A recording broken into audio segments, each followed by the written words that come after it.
This is the new 2023 Hyundai Ionq 6. And it's a fully electric sedan that's weird and futuristic. This shouldn't surprise you too much because Hyundai has already given us the Ionq 5, which is a fully electric crossover that's weird and futuristic. But now, this is here as well, the Ionq 6, the latest in Hyundai's fully electric Ioniq car line.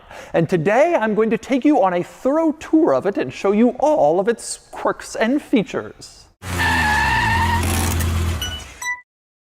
Before I get started, be sure to check out Cars and Bids, which is my enthusiast car auction website for cool cars from the modern era with free listings. You can list your cool car for free and auction it on Cars and Bids. And we've had some fantastic sales recently, including this Audi RS7 sold for just under $58,000. This wonderful Toyota Land Cruiser pickup old school sold for around $43,000. And this wonderful Lotus Esprit V8 sold for just over $60,000. If you're looking to buy or sell a cool, interesting car from the modern era, the 80s and up, Cars and Bids is the place to do it with daily auctions, great selection, and free listings. Check it out at carsandbids.com.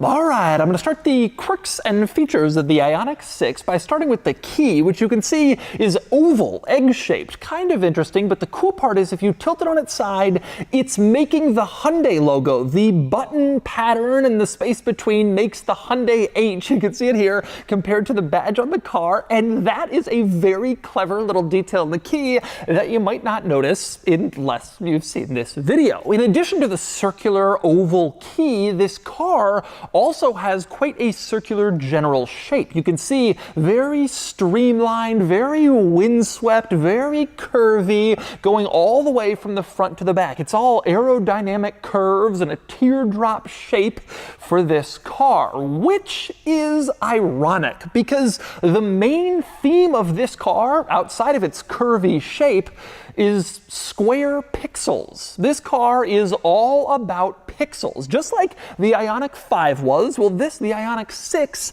is also very pixelated. Let me explain what I mean. We will start up front where you can see the running lights. The orange running lights are actually just a bunch of squares that look like pixels like you would see on a computer display, especially from the old days, the 80s and the 90s. If you look even closer in the headlight housing, you can see even more little squares in there intended to represent pixels, both on the top and on the bottom. It's all pixels inside the headlight cluster. And same deal with the turn signals on the mirrors. Instead of just a standard light, you have this little light up pixel display, which carries the pixel theme onto the side of the car. But the place where the pixels are especially obvious is in back. This rear light bar you can see is all little tiny squares going across the entire rear of the car from side to side. And when you turn on the headlights, the taillights light up, and a lot of these pixels light up too, and really emphasizes that pixel square theme, even though this is such a curvy, streamlined car. It's all little square pixels all throughout the back of this car. When you put on the brake lights, however, things get even more pixelated because look at the third brake light, a massive piece in the center of the rear that is all designed in pixels. Once again, really emphasizes that pixel look back here. And of course, the standard brake light on the body of the car also lights up even more pixels, so the whole thing is really pixelated when you're looking at it from the back. And the pixels don't stop there. If you want to get into the trunk, you press on this little square with little squares inside it. Pixels within a pixel. And it's the same deal if you want to get into the charge port. You can see the charge port door is here, and the place where you tap to open it up is a few pixels. Once again, continuing the theme all throughout this car. And there's more of that stuff on the back. You put this car in reverse, and the reverse lights light up in the bumper as pixels, as you can see, and directly above that, the rear reflectors this car has are also pixels. It is all pixels in the Ionq 6. By the way, one other pixel item worth noting, inside the charge port door, you have little pixels in there that will actually show your current charge status. The pixels light up as you become more charged, and that's also true in the front. You can see these little pixels at the bottom, sort of at the base of the front bumper, which will also show your charging status as your car is charging. So you walk out to check on it, you don't have to like look inside and see how charged it is. You can just look at your pixels. But anyway, besides the pixels, there are still some interesting quirks and features on the outside of this car, one of which is this rear wing situation. This contains the third brake light that I showed you before, but in addition to being a cool, quirky, pixelated third brake light, it also looks like a pretty legit rear wing. This is the kind of thing, dare I say, you might expect to see on a Porsche 911, this giant wing spanning the entire rear of the car and jutting out from the base of the rear window kind of makes it look Porsche-like, a big old rear wing in the back, but interesting in an electric sedan. Another interesting, quirky feature on the outside of this car is you can see up front you have these little panels. Right now they're in place. Why wouldn't they be? Well, they open up to provide more cooling if you need it. Like if you turn on the air conditioner and the car needs more cooling, those panels can open so more air can come in and cool the car. However, if you don't need the cooling, you got the AC off, the panels stay in place to provide better aerodynamics, so air isn't flowing in there, but instead passing around it, which may increase your range just a little bit. However, probably the quirkiest thing on the outside of this car, except for maybe some of the weird pixels, is the antenna, which is usually never quirky at all. But in this car, it's translucent. You can see through it. This isn't just a black fin. If you look closely, you can see the inner workings of the antenna in case that's something that you want to see. Ferrari has transparent panels over its engine so you can look in and see the mighty powertrain. Well, this has a transparent panel over the antenna in case you ever wanted to see what's inside the antenna. The mighty antenna.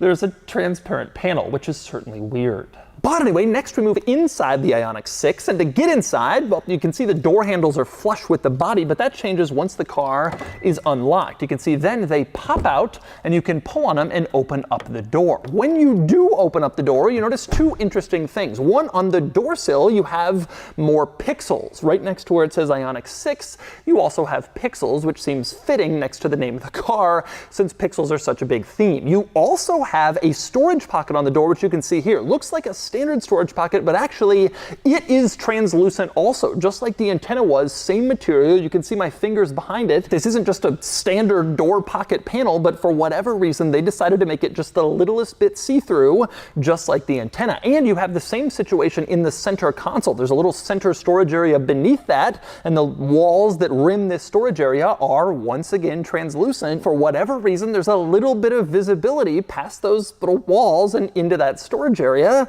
A little quirky and weird. But anyway, moving on with the Ionq 6 interior. Inside this car, it's pretty weird, but not that weird if you've spent time in the Ionq 5 or some other recent Kia and Hyundai models. There's some odd touches, but they've been used in other vehicles. For example, getting it into gear. The gear lever is actually a little dial and a giant stalk coming off of the steering column. You can see it here. You push it up for drive, down for reverse, park is a little button at the end. Kind of strange, but that's how this car is, and the Ionq 5. Another thing you'll notice in here that mimics other similar Hyundai and Kia vehicles, the dashboard is very flat. You can see no curves and lines like you have in a lot of brand new cars. Instead, completely flat, horizontal all the way across, and the center console as well. Totally flat, straight lines. It's like straight lines are back even after years and years of automakers switching more to curves and interiors. And this interior is all flat. Again, similar to the Ionq 5 and other similar models. With that said, one interesting thing about the dashboard in the Ionq 6,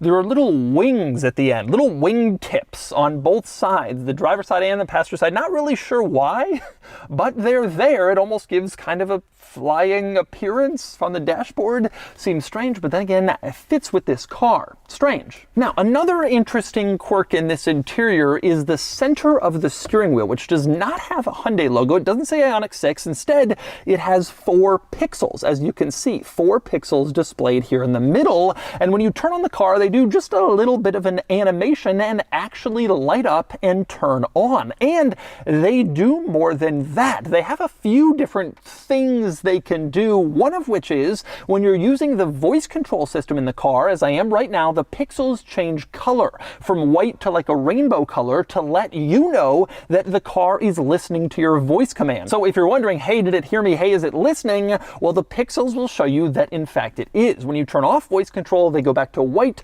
until they're ready. Apparently the pixels also have a few other functions, but that's kind of a primary one, listening to you as you give voice commands. And next up, there are some cool and interesting hidden tricks in the infotainment system. You have this center screen, and it has a few hidden quirks, probably the most notable of which is being able to change the ambient lighting color in this interior. Now, you can change the upper and lower ambient lighting colors separately, so you can have 2 different colors there, and there are some bizarre pre-selected color choices, such as Healing Forest and Beautiful Day. I'm not sure how to represent those in colors, but the people who created this car have figured that out. Of course, you can also create custom colors if you want your own upper and lower colors. You can decide all that yourself, which is kind of a cool little touch. Now, other cars offer the ability to change your ambient lighting colors, but probably the coolest thing here is you can configure this so the colors will brighten and dim as you accelerate and slow down. So you accelerate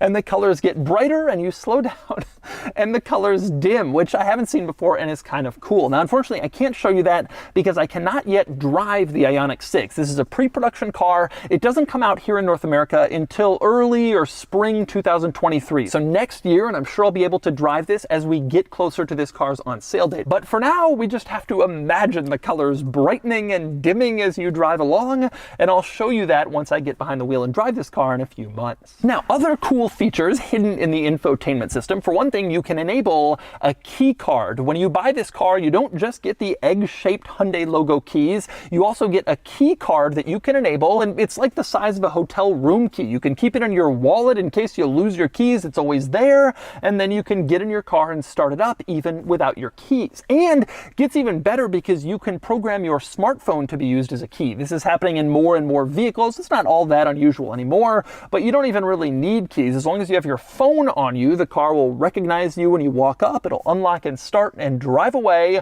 all without any keys at all, using your phone as the key. Now, next up, also cool and interesting in this infotainment system is a feature that Hyundai calls quiet mode. I've shown this in some other Hyundai and Kia models, and it's awesome. Basically, it allows you to turn off the rear speakers entirely so that music only plays through the front speakers. The thinking is, if your kids are napping or sleeping in the back seat, you don't want to wake them up with music, but you still want to listen, you can have the music just coming through the front speakers, and it won't be as loud in back. You also, in this car, have the sounds of nature, which is intended to provide preloaded nature sounds you can listen to. If you don't want to listen to the radio or your Bluetooth audio music, whatever, you can listen to these. Now, I've talked about sounds of nature in other Kia and Hyundai models before, but the cool thing here is there are new sounds of nature, entirely new sounds of nature, in fact, including one that's called Sailing Ship, which is kind of interesting because not only is that not a natural sound, but it also plays music while you're listening to some water sounds. Take a listen.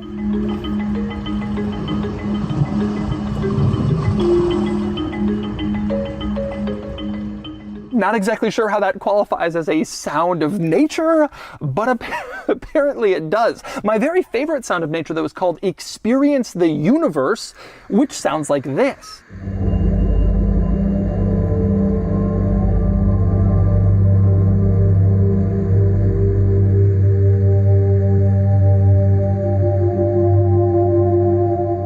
Frankly, this sounds like you're driving along in a planetarium. It really sounds like any moment some deep voice is going to come on and tell you about how the Earth formed 40 bazillion years ago. It is hilarious to listen to that as you drive, but you can in your Ionq 6. Now, aside from those little hidden interesting quirks and features in the infotainment system, it's important to point out that the infotainment system is relatively easy to use, simple, configurable, very responsive to the touch, intuitive. It's a good infotainment system, and I've reviewed it in several other Hyundai and Kia models. Nothing especially distinctive or unique here, except for the fact that it's just good, easy, usable. I do wish the home screen was a little bit better and a little bit more intuitive, but aside from that, this is an excellent infotainment system, easy to tap, touch, figure out. You're going to like it. Now, it's also worth pointing out that over-the-air updates are available for this infotainment system and this car in general. Hyundai says this is their first car that can get over-the-air updates beyond just maps. It also includes firmware, so you can wake up in the morning, go out to your car, and have completely new features you didn't have yesterday, which is a cool concept. Now, also worth pointing out, next to the central infotainment screen, you have a gauge cluster screen here, same size, 12.3-inch display, and very high quality display. It's not quite as configurable as what you can get in some rivals that can show you a little bit more information, a full screen map, multiple different screens at once. This limits your configurability a little bit, but it does show you good information, high resolution, high quality, and it's got kind of a nice calming look to it. And that's there too, a nice gauge cluster screen. And next up, we move on to the back seat in the Ionq 6. And first things first, it's pretty roomy back here. Roomier than I would expect given this car's size. This car is about 191 inches long, about the same length as a Toyota Camry. It feels a little bit bigger than a mid-size sedan back here. Now, it's worth pointing out it doesn't feel as large for its size as the Ionq 5 feels for its size, if that makes any sense. The Ionq 5 is a compact crossover that feels almost like a large crossover in back. This is a mid-size sedan that feels like a larger mid-size sedan in back. It's not huge back here, but it's decent size. Now, I suspect the reason this doesn't feel quite as big in back as the Ionq 5 is the teardrop shape of this car. When you do that, you limit rear headroom if you push the seats too far back, so you're kind of stuck pushing the seats a little further up than you might want otherwise in order to get the design, the styling to look like it does. But anyway, onto the rear seat quirks and features. There aren't actually really all that many. Worth pointing out, you do have climate vents back here, which is nice, and USB-C ports for charging stuff, which is also nice. But probably the quirkiest thing back here is this strange door pocket for storage. You have a lower door pocket, which is more traditional, and then this smaller one, which I guess you could put a smartphone there or something, but a rather small door pocket if that's what you want for storage in the door. Otherwise, fairly traditional and fairly large back seat. And next up, we move on to the cargo area in the Ionq 6, and it's important to point out that this is a trunk, not a hatchback. Even though this car has kind of a hatchbacky teardrop shape, and even though these hatchbacky teardrop electric cars have been popular, this car has a trunk, a standard traditional trunk like you would get from a sedan. Now you can see in here, it's a pretty large trunk. There's a small opening, but if you get in there and look, it goes very deep in there, and you can release the rear seats from the trunk. These little pull tabs back here, you pull on them, and the rear seat is released, and from there you can obviously add to your trunk space at the expense of rear seat space, but it's there if you need more storage for larger items. So pretty big trunk in this car, but indeed a trunk, not a hatchback. Now, next up, since I'm around back, one of the other interesting features of this car is you can use it as like a giant power bank. Check this out. You open up the charge port door and the car comes with this accessory here. If you plug that into the charge port, you can pull off a cap on the other side where you can see a standard household power outlet. And from there, you can use the battery power the car has to power whatever you want. From a cell phone, if you just want to charge your phone using your car, all the way to like a bouncy castle at a child's birthday party, or a blender, or a toaster, or whatever you might want to charge. You can do that using this accessory in the charge port. But anyway, next we move up front where you have, well, not an engine since this is an electric car, but instead you have slightly more storage up here. You can see a little storage compartment, not huge, but it's there, a little extra storage where you can stick stuff if you don't want it in the trunk, the passenger compartment, whatever. Now, to get under the hood or the front trunk, you pull this latch in the driver footwell like you do on basically every other car, and then you come around here and there's a latch in the front and you can open it up and then you can get to your storage. Not exactly the easiest or most convenient convenient storage to access, but it's there if you want a little extra space. And since I'm up here, let's talk powertrains. Even though there's no engine up here is where I usually talk about powertrains, so let's do it. There are two versions of the Ionq 6 that have been announced already. You can get the top of the line model, which has all-wheel drive, fully electric, 320 horsepower, about 450 pound-feet of torque. Pretty substantial numbers for a car like this. And indeed, it does 0 to 60 in under 5 seconds, according to Hyundai, and it has a range of around 310 miles. That's a Hyundai estimate, not EPA, but it gives you an idea. Now, there's also going to be a base model rear-wheel drive car that has, well, less of everything except range. 340 miles of range in the base model car, rear-wheel drive, 225 horsepower, and 260 pound-feet of torque. Still decent numbers, but nowhere near as blistering as the all-wheel drive version.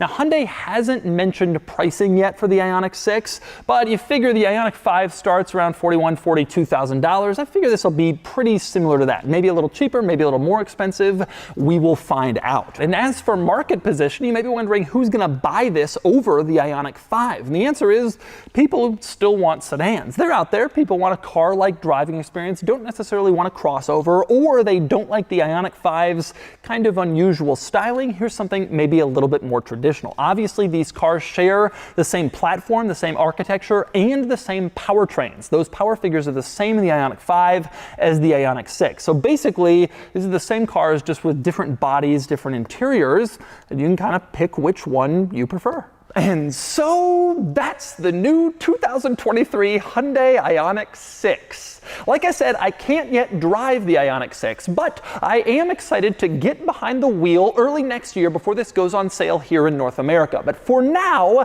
that is your most thorough tour yet of this quirky and futuristic electric sedan.